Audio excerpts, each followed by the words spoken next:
The term indie game means a lot of things, from big budget efforts created by pretty large teams to very small creations made by one or two people. It's a broad category, so saying you're an indie game fan can mean a lot of things. I'm an indie game fan, and I even like to support games that aren't particularly good in order to support someone's future ambitions and work. The Gem Collector isn't particularly good. For some, being an indie fan is an anti-corporate philosophy. For others, a chance to dive into the far corners of game development. Today there are thousands of people in college and with other jobs making games on the side, learning their craft and trying to make a name for themselves and maybe even score a hit. As such, it can be tough to judge the quality of an indie game. Is something like Cuphead, Stardew Valley, or Fez even in the same space as VCS games like Apolloon 2 and the Gem Collector? I don't think so. The Gem Collector might not be good, it might even be bad. But there's really nothing wrong with it, and for the singular developer making it, this game was a stepping stone in a longer process to get better. Should you buy a game just because it's made by a person with big dreams, even if the game isn't very good? The Gem Collector is a mere $3 after all, even less than the price of coffee and a donut. I think I like the background art in the stages the most. They have an abstract but sharp quality to them with an almost pastel presentation, and some of the levels in particular look strikingly creative. Did I like actually playing it? Not so much, although it's fine in a clunky and basic sort of way. You'll walk, run, jump, switch between controlling yourself and a parrot friend, and work to collect every object you can in each stage and defeat every enemy in order to unlock the next set of stages. Doing so also unlocks a bonus stage per world.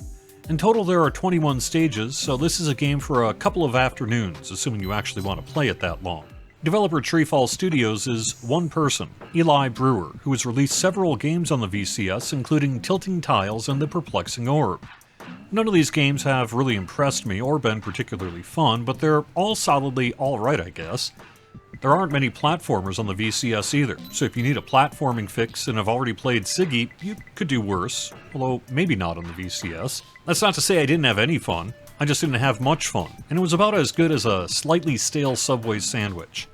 I appreciate the passion Brewer has expressed for game development and supporting other developers, both on the VCS and in his local community, so I don't want to be too harsh. It's just that the game plays about as well as it looks, and whether that's good enough for you depends on what your expectations are.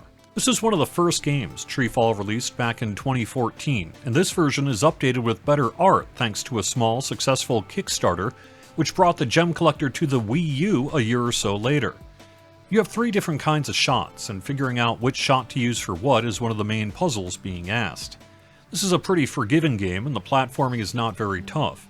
You can continue easily, and there are checkpoints in most stages. Some of the most difficult levels require you to navigate vertical stages that scroll upwards, take too long, and it's stage over. Due to the number of buttons required, the classic joystick is not supported. In some ways, the Atari VCS is a small console for small games, along with Atari's bigger games and retro games, with the occasional ambitious indie release. We've seen some of the best games available, such as the amazing retro throwbacks like Donut Dodo, and polished full experiences bursting with creativity and exceptional design like BPM Boy and Danger Scavenger. So, not every game needs to hit big or be particularly ambitious. That said, not everyone's buying everything on the VCS like I do, and if you only want to buy games that are particularly fun, you might want to give the Gem Collector a pass. It certainly is not the worst game on the VCS, which I've seen claimed by a couple of people in the VCS Discord. For me, the later Airy games might take that dubious honor, but the Gem Collector is almost certainly in the bottom 20%. Still, I didn't hate the game, I just didn't particularly like it, and whether its rudimentary gameplay and graphics are too much of a turn-off is personal opinion I'll leave to you. Thanks for watching. I'll have more videos in the coming weeks looking at more VCS games, including the console's first modernish pinball game and the VCS's first standalone party game. Liking helps me out a lot, and subscribing gets these videos in your feed. I'm less than 10 subs away from 1,000 subscribers, so I'd love it if you were willing to give the channel a shot. Have fun!